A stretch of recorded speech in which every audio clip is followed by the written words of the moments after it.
Combien de militaires loyaux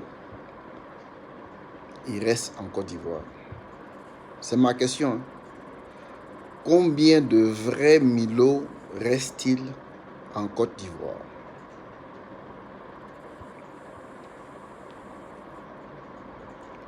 Si vous avez fait l'EMPT, que moi je connais là, parce que je connais des gens qui ont fait l'EMPT, ce sont de vrais milots. Aujourd'hui, ils ne portent pas de treillis, mais ce sont des gens qui sont bien, qui sont loyaux envers la Côte d'Ivoire. Combien d'entre vous y restent au pays? Vous allez vous asseoir là, on va s'attaquer à vos frères. Quand je dis frères là, je ne parle pas de Baoulé, Bété, Gourou seulement. Je parle de Djoula même. Ce sont vos frères. Ce qui se passe au pays là, vous êtes là, vous avez été formés, vous avez juré. Aujourd'hui, on met des microbes pour salir le treillis. On salit les Fancy. Il reste combien de Fancy? Vieux même, Fancy. Même si tu es vieux, mon frère, c'est le moment. C'est pas pour attaquer quelqu'un, mais c'est pour défendre les gens. C'est le moment de vous lever et puis défendre ceux qu'on attaque, ceux qui sont attaqués par ces microbes-là. Ceux qui sont attaqués par ces vauriens. C'est important. Je vois des gendarmes, des policiers qui sont arrêtés là avec des armes qui n'interviennent pas quand on découpe des gens. Vous êtes là. Vous avez juré de protéger et servir votre nation. Quel que soit Alpha, vous savez que ce coup d'État-là, c'est un coup d'État. Vous savez que ce qui se passe là n'est pas juste.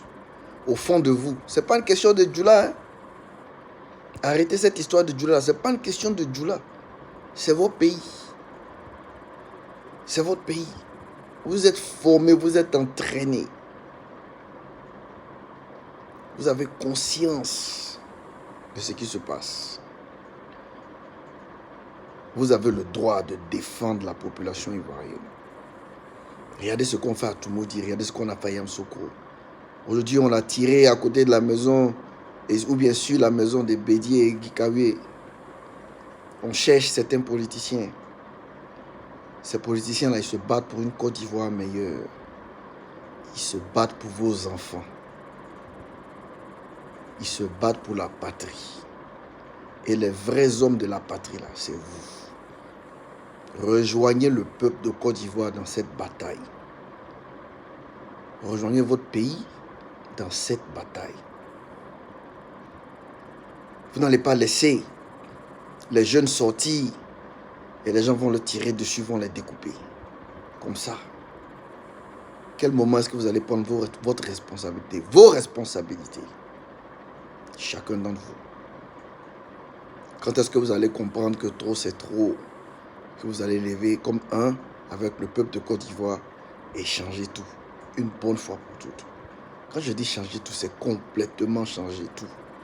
Et mettre même certaines personnes de là, même dans cette transition-là, pour avoir un œil sur ce qui va être signé, ce qui va être dit. Parce que trop, c'est trop. On ne peut pas compter sur un camp contre l'autre seulement. Il va falloir que vous, les hommes intègres de l'armée,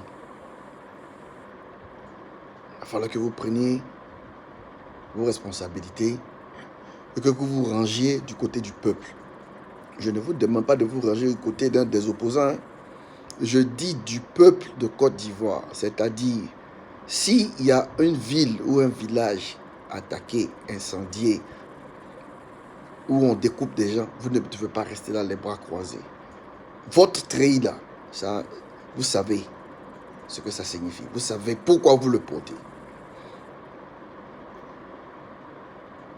Maintenant là, c'est aujourd'hui, il est temps pour vous de prendre vos responsabilités et aussi de prendre parti. Vous devez choisir. Ce n'est pas une affaire d'opposants, ce n'est pas une affaire de pouvoir. Mais le pouvoir, il est au peuple.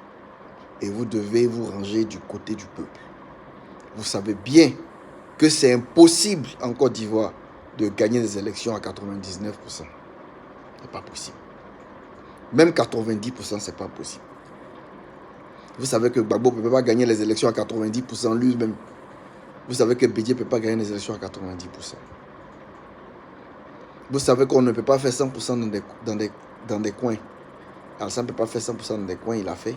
Comme Bédié, même s'il était candidat, ne pouvait pas faire 100% dans certaines. Mais vous savez que ce qui se passe là, c'est une mascarade. Quand est-ce que vous allez prendre vos responsabilités? Quand? Rejoignez le peuple. C'est le moment. Protégez le peuple. Protégez la population. C'est ça votre travail. Vous avez été formé pendant toutes ces années-là. C'est le moment de porter votre treillis. Même si vous êtes les anciens, si vous êtes retraités, si c'est fini pour vous, vous n'êtes plus, vous êtes sous pension, je ne sais pas quoi. Si les enfants sortent, si la population sort, si la population est attaquée, c'est toujours votre devoir, jusqu'à votre dernier souffle, de vous ranger du côté du peuple et de défendre le peuple. On vous attend. Le peuple de Côte d'Ivoire vous attend. C'est le moment. Levez-vous. On vous attend. Les vrais hommes du pays là, on vous attend. Toute la formation que vous avez eue là, c'est maintenant que vous devez la mettre en pratique. Ce n'est pas une question d'aller tuer les gens. On ne vous demande pas d'aller tuer les gens. Mais protégez la population ivoirienne. Défendez la population ivoirienne. Contre ces barbares, contre ces gens avec des machettes, des sabres, des gens qui brûlent les autres vifs. Le peuple de Côte d'Ivoire a besoin de vous.